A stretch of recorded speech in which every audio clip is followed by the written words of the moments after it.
Corona संकट में जहां आम लोग पाई पाई को मोहताज हो रहे हैं, वहीं स्विस बैंक में भारतीयों का पैसा तिगुना हो गया। स्विस बैंक के ताजा आंकड़ों पर फिर से घमासान शुरू हो चुका है और विपक्ष पूछ रहा है, विदेश से काला धन कब वापस आएगा?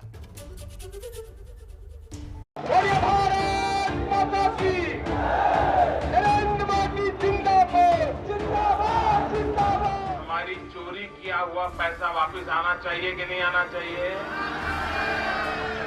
ये काला धन वापस आना चाहिए। ये चोर लुटेरों से एक एक रुपया वापस लेना चाहिए।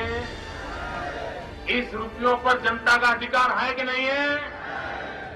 ये रुपया जनता के काम आना चाहिए। चुनाव में मुद्दे आते हैं और चले जाते हैं, लेकिन 2014 के आम चुनाव में काले धन का जो मुद्दा देश में गूंजा था, उसने बीजेपी की चुनावी जीत में अहम रोल अदा किया था। काले धन के मुद्दे ने कई बार देश की राजनीति की दशा और दिशा बदली है और अब कभी स्विस बैंक का जिक्र आता है तो काले धन का यह मुद्दा वापस उभर जाता है। स्विट्जरलैंड के अधिकारियों ने शुक्रवार को कहा है कि उनके देश के बैंकों में भारतीय नागरिकों का डिपॉजिट एक साल में करीब 3 गुना हो गया है। स्विट्जरलैंड की सरकार की तरफ से जारी आंकड़ों के मुताबिक साल 2020 के आखिर में स्विस बैंकों में भारतीय नागरिकों के 20,700 करोड़ रुपए जमा थे। स्विट्जरलैंड के अधिकारियों के दावों के मुताबिक 2019 के अंत में वहां भारतीय नागरिकों के कुल 6,625 करोड़ रुपए जमा थे, यानी कोरोना महामारी के दौरान ये रकम लगभग 3 गुना बढ़ी है। इस मुद्दे पर शुक्रवार को कांग्रेस ने सरकार पर हमला बोलते हुए कहा कि सरकार बताए कि पिछले 7 सालों में कितना काला धन वापस लाया गया है।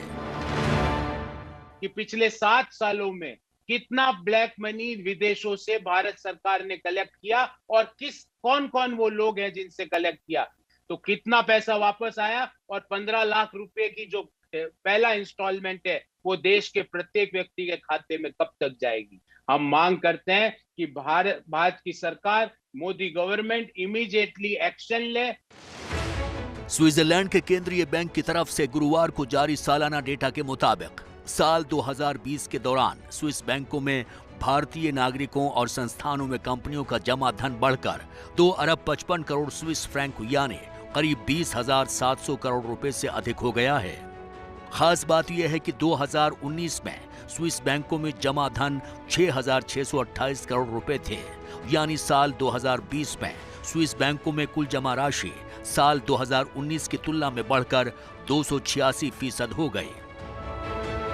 स्विट्जरलैंड के अधिकारियों ने जो आंकड़े जारी किए हैं, उसके हिसाब से 2019 तक भारतीय नागरिकों के जमा में 2 साल चला गिरावट का ट्रेंड पलट गया है। यहां ध्यान देने वाली बात यह भी है कि 2020 के अंत तक ऐसे डिपॉजिट का लेवल पिछले 13 साल में सबसे ज्यादा है। इस मुद्दे पर वित्त मंत्रालय का कहना है कि स्विट्जरलैंड के बैंकों में छुपा कर रखे गए भारतीय नागरिकों के काला धन में उछाल आने वाली बात गलत है। वित्त मंत्रालय का यह भी कहना है कि मीडिया में आई खबरों में उन आंकड़ों का महज जिक्र भर है जो बैंकों की तरफ से स्विस नेशनल बैंक को दिए गए हैं। उनसे इस बात का कोई संकेत नहीं मिलता है कि स्विट्जरलैंड के बैंकों में भारतीय नागरिकों ने कितना काला धन छुपाया हुआ है। भारत सरकार का यह भी कहना है कि स्विस अथॉरिटीज की तरफ से जारी आंकड़ों में वो रकम शामिल नहीं है जो भारतीय नागरिकों, प्रवासी भारतीयों या अन्य लोगों ने किसी तीसरे देश में चलने वाले संस्थानों के जरिए स्विट्जरलैंड के बैंकों में जमा कराया हुआ है। वित्त मंत्रालय के मुताबिक असल में भारतीय ग्राहकों का जमा 2019 के स्तर से नीचे आया है और स्विस बैंकों में भारतीय नागरिकों के डिपॉजिट में सबसे ज्यादा बढ़ोतरी अन्य रकम में हुई है। ये रकम बॉन्ड, सिक्योरिटीज और दूसरे फाइनेंशियल इंस्ट्रूमेंट के रूप में है। ये कैसे हुआ कि जब देश में 97% की पुअर हो रहे हैं, जीडीपी -7.3% हो रही है, उस दौरान स्विस बैंक में भारतीयों का पैसा 13 साल के हाईएस्ट स्तर पर पहुंच जाता है। 2014 के आम चुनाव में भी काला धन एक बहुत बड़ा मुद्दा था, जिसको लेकर बड़े बड़े दावे भी किए गए थे। इसलिए जब नवंबर 2016 में काले धन पर लगाम लगाने के लिए नोटबंदी का ऐलान किया गया तो पूरा देश लाख तकलीफों के बावजूद सरकार के इस फैसले के साथ खड़ा रहा। लेकिन कुछ ही महीनों में यह साफ हो गया कि इससे कोई फायदा नहीं हुआ है, जिसका एक सबसे बड़ा सबूत लोकसभा और विधानसभा चुनावों में बड़े पैमाने पर नकदी की बरामदगी भी है। ये सब के सब पकड़े जाने वाले, कोई पकड़ने वाला नहीं है। बिना हिसाब का अगर कुछ आया हाथ तो उसका देश आजाद हुआ तब से आज तक का हिसाब चेक करने वाला हूं। जितने लोगों को नए लाना पड़ेगा ला करके भी इस काम में लगाऊंगा। मोदी सरकार ने काले धन पर लगाम लगाने के लिए एसआईटी का गठन भी किया था, लेकिन अभी तक काले धन पर कोई कामयाबी हासिल नहीं हो सकी है।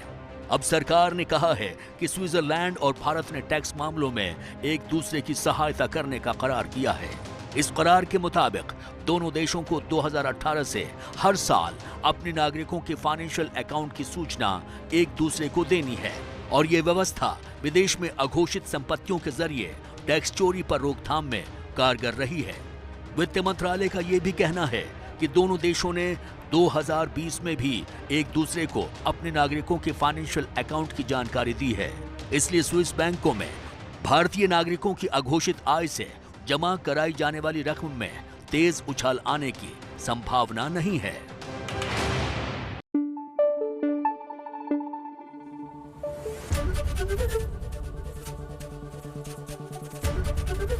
एबीपी न्यूज आपको रखे आगे।